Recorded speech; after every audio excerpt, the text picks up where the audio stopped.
इस गाने के बोल में कौन सा रॉकेट लॉन्च करने की बात हो रही है? मुझे तो पता नहीं, आपको शायद पता चल गया होगा। हमारे YouTube चैनल पे आपका स्वागत है। आज हम एक महत्वपूर्ण विषय पर चर्चा करेंगे, बॉलीवुड गानों में अश्लीलता।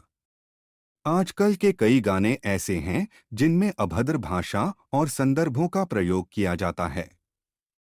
क्या ये गाने मनोरंजन का हिस्सा हैं या हमारी संस्कृति पर बुरा असर डाल रहे हैं? आइए इस पर गहराई से नजर डालते हैं। बॉलीवुड संगीत का इतिहास भारत की सांस्कृतिक धरोहर का अभिन्न हिस्सा है। इसकी शुरुआत 1930 के दशक में हुई, जब भारतीय सिनेमा ने पहली बार संगीत का इस्तेमाल किया। शुरुआती फिल्मों में शास्त्रीय संगीत का प्रभाव स्पष्ट था। फिर 1940 और 1950 के दशक में हेमंत कुमार, किशोर कुमार और लता मंगेशकर जैसे महान गायक उभरे, जिन्होंने संगीत को नई दिशा दी। बाद में 1960 और 1970 के दशक में संगीत में विविधता आई। R.D. बर्मन और मदन मोहन जैसे संगीतकारों ने नए प्रयोग किए। इस समय फिल्म गीतों में रॉक और पॉप के तत्व भी शामिल होने लगे। तब तक के गाने गहराई, भावना और प्रेम से भरे होते थे। इस समय की गीत संगीत न केवल मनोरंजन का माध्यम था, बल्कि समाज की समस्याओं और मानवीय भावनाओं को भी उजागर करता था। लेकिन समय के साथ साथ संगीत का स्वरूप बदलता गया। आज रैप, हिप हॉप, फ्यूजन और इलेक्ट्रॉनिक तकनीक के संगम से नए और आकर्षक गीत बन रहे हैं। संगीतकारों ने श्रोताओं के साथ सीधे जुड़ने के लिए नए माध्यमों का इस्तेमाल किया। और फिर अश्लील गानों का जमाना शुरू हुआ। सन 1980 के दशक के बाद बॉलीवुड में अश्लीलता की प्रवृत्ति बढ़ने लगी।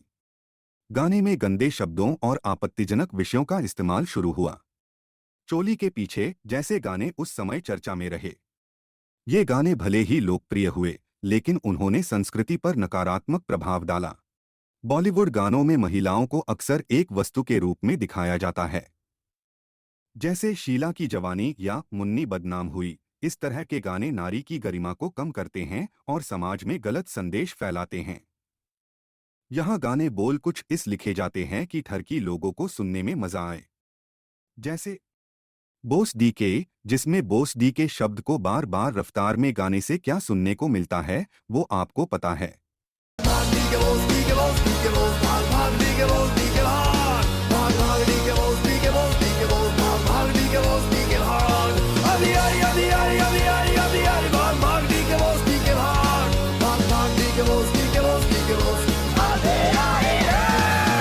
और अभी तो रुको, क्लाइमैक्स अभी बाकी है।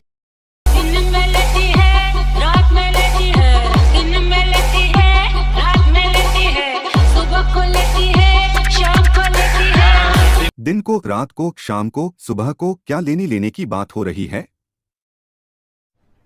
अरे कहना क्या चाहते हो?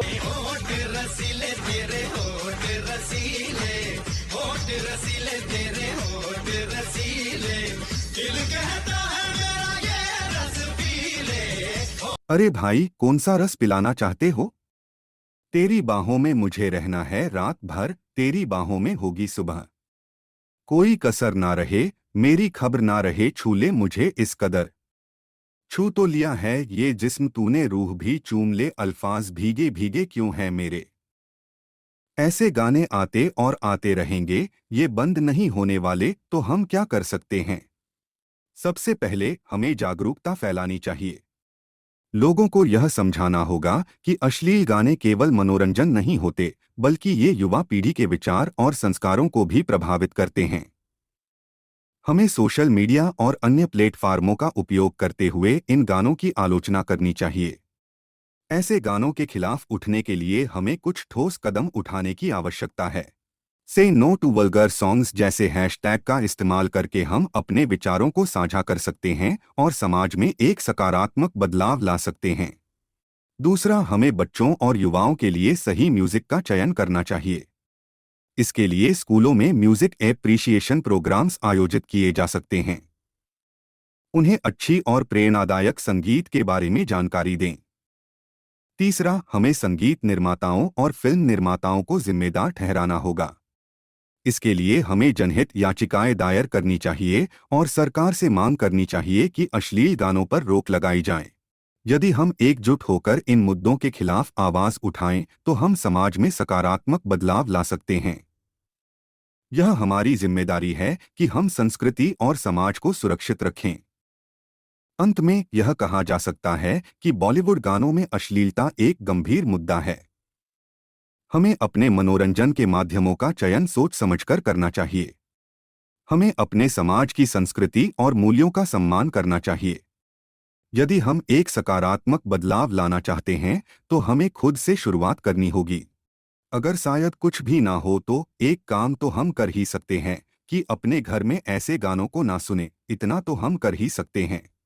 वीडियो अच्छा लगे तो लाइक करो और शेयर करो और ऐसे नए वीडियो देखने के लिए चैनल सब्सक्राइब करो। वीडियो यहाँ तक देखने के लिए धन्यवाद।